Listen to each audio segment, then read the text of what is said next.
So, naghiwa na po tayo ng sibuyas. Isang maliit na sibuyas. 2 kamatis na nahiwa na rin sa maliliit na piraso. Pepper.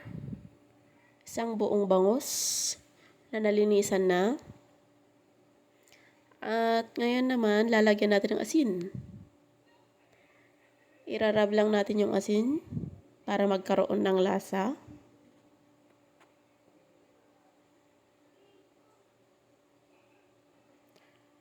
Lahat ng parte lagyan, pati sa kabila, lalagyan lang natin ng asin.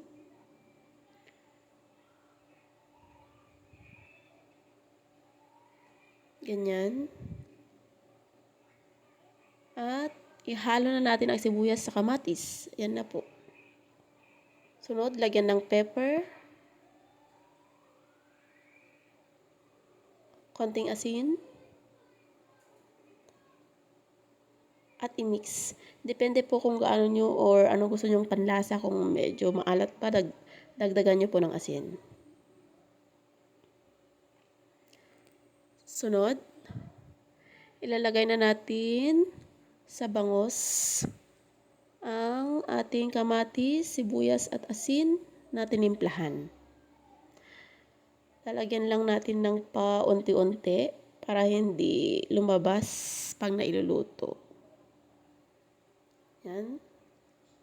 At kapag meron pong natira, pwedeng gamitin para pagsawsawan. Lalagyan na lang ng soy. Yan po. Kung gusto niyo ring lagyan sa ulo, lalagyan ko rin ng kamatis, sibuyas at asin na natimplahan. Ganyan lang po. Sa pagluluto ko pong ito, hindi ko po lalagyan ng foil kasi wala akong nabili. Pasensya na po. Mas maganda sana kung may foil para hindi masusunog yung balat ng bangus. Pero okay rin naman kung medyo sunog. Depende sa panlasa ng gusto nyo. Yan, bubuksan ko na po yung electronic na ihawan. Antayin lang natin na maluto. Depende kung gusto nyo yung lutong-luto or tamang luto lang. Yan po. Sa kabila medyo luto na. Kaya naman, binaliktad ko na. And here's the finished product. Tapos na po, luto na po ang aming inihaw na bangus with kamatis at sibuyas. Simple recipe, ika nga.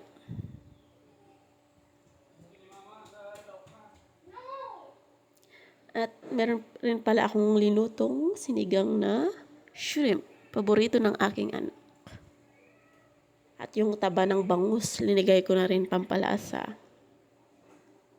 Thank you!